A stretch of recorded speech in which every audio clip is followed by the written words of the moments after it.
Um eu maduro precisa da matemática da emoção? Um eu maduro precisa conhecer também a geografia da emoção?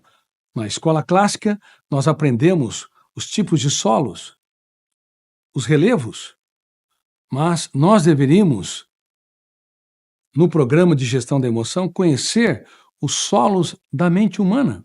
Vocês viram os vários tipos de pais: pais impulsivos, pais pessimistas, pais ansiosos, pais superprotetores. Se nós não conhecemos os solos que mais constroem, mais tecem a nossa geografia, como nós vamos reciclar esses solos para torná-los férteis?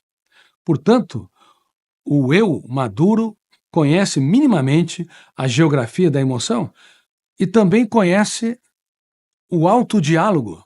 Qual o seu diagnóstico quando você vê alguém falando sozinho? Muitos julgam, lá está um louco falando sozinhos. Claro que as pessoas que desenvolvem uma psicose, que rompe os parâmetros da realidade, seja uma psicose paranoica, ideias de perseguição, ou uma psicose que tem delírio de grandeza, onde o portador se acha um grande personagem, como Jesus Cristo, o presidente dos Estados Unidos e assim por diante.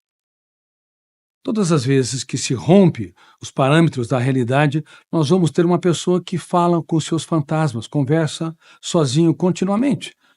Mas você não deve condená-los, porque falam sozinhos também porque se sente abandonados, enquanto nós, que nos consideramos normais e ninguém é plenamente normal, não sabemos dialogar conosco, não sabemos conversar. Quem eu sou? O que sou? Quais são os meus sonhos? Será que eu estou enterrando os meus sonhos no tapete das minhas atividades? Tenho sido eu uma máquina de trabalhar, uma máquina de estudar, de incorporar informações, ou tenho investido em minha qualidade de vida? Sou um ser humano complexo e completo. Grande parte das pessoas vivem porque está viva. Não se deslumbram com a própria existência, não dialogam consigo, não se encantam com a própria vida. Para eles, ou para elas, viver é uma banalidade, o que é um absurdo. Toda pessoa profunda, ela sabe que viver é um mistério. A vida é um texto cujos capítulos não terminam. E tudo que você sabe sobre o mundo e sobre você mesmo são gotas no oceano infindável do conhecimento. Por favor, um eu maduro não fica na superfície do planeta Mente. É um eu que sempre está reciclando rotas, corrigindo atitudes, repensando a nossa agenda, para que nós não sejamos zumbis nessa sociedade massificante, consumista e saturada de informações. Um eu maduro também, diferente de um eu imaturo, ele gerencia pensamentos. A nossa mente não pode estar solta. Você não pode deixar os fenômenos que lhe é a memória a pensar o que quiserem. Você tem de intervir neles. Você vai ver uma série de técnicas e tem visto uma série de técnicas. Essas técnicas devem estimular você a dirigir o veículo mental, porque se você deixa a sua mente solta e ela produz uma série de pensamentos asfixiantes, esses pensamentos não apenas te angustiará no momento em que eles foram confeccionados no palco da mente, porque o biógrafo do cérebro, o fenômeno RAM, vai registrá-los nos bastidores e eles continuarão te lesando ao longo de toda a sua vida. Por isso que no cérebro humano acumulamos lixos e mais lixos. Não toleraríamos uma cidade poluída, esburacadas, com esgotos a céu abertos, mas a nossa cidade da memória frequentemente é esburacada, saturada de lixos e com esgotos a céu abertos, porque somos irresponsáveis em ter um eu gestor da nossa própria mente. Não se esqueça.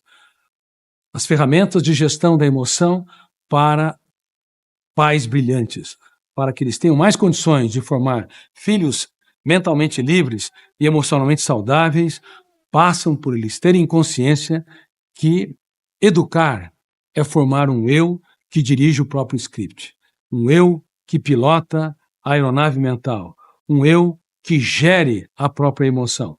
Eu falei que os pensamentos não podem ser soltos, as emoções também não podem ser completamente livres. Se você está angustiado, deprimido, com baixa autoestima, com complexo de inferioridade, o teu eu tem de intervir, tem de confrontar, tem de discordar, você tem de atuar como um advogado de defesa. Veja um fórum, se tem um réu que vai ser condenado e não tem um advogado de defesa, ele não tem os seus direitos preservados. Mas é quase que inacreditável que essa educação racionalista que permeiam as escolas de ensino fundamental e médio e as universidades do mundo não treinam o eu das pessoas para ser um advogado de defesa. A mente é um fórum onde os nossos direitos não são exercidos. Somos facilmente condenados por nós mesmos, pelo sofrimento, por antecipação, como nós já falamos, por chafurdar na lama dos traumas, perdas e mágoas que tivemos, por ter um excesso de preocupação. Por favor, todos os dias, treine o seu eu a dar um choque de lucidez nas suas emoções. Não deixe angústias, ansiedades, tensões passarem incólumes. Só do fato de você, no silêncio da mente, ninguém está ouvindo, discordar, confrontar, gritar que você não é escravo daquela dor, daquela frustração, daquela tensão, você já estimula o biógrafo do cérebro a arquivar janelas lights que reeditam as janelas killer ou, no mínimo, neutralizam as janelas killer ou traumáticas que mais te asfixiam. Bem-vindo às ferramentas de gestão da emoção para que o nosso eu possa dirigir bem a única empresa que não pode falir, a nossa mente. Dirigir adequada e inteligentemente o único veículo que se acidenta com facilidade e deveria evitar grande parte desses acidentes, o veículo da mente humana. Há diferenças importantes entre um eu maduro e um eu imaturo. Um eu maduro pensa antes de reagir. Um eu imaturo reage sem pensar. Um eu maduro observa o mundo multifocalmente para dar respostas inteligentes. Um eu imaturo reage pelo fenômeno ação e reação, não suporta ser contrariado. Um eu maduro dirige bem o veículo da mente humana, intervém, impugna e discorda de cada pensamento e cada emoção tensa. Um eu imaturo deixa passar pensamentos e emoções sem uma intervenção inteligente, sem ferramentas de gestão da emoção. Portanto, a sua responsabilidade é treinar o seu eu para que ele possa, ao longo da sua vida, cada vez mais ser maduro e líder de si mesmo e também treinar, educar, lapidar o eu dos seus filhos para que ele possa dirigir bem, com propriedade e inteligência, a sua própria mente.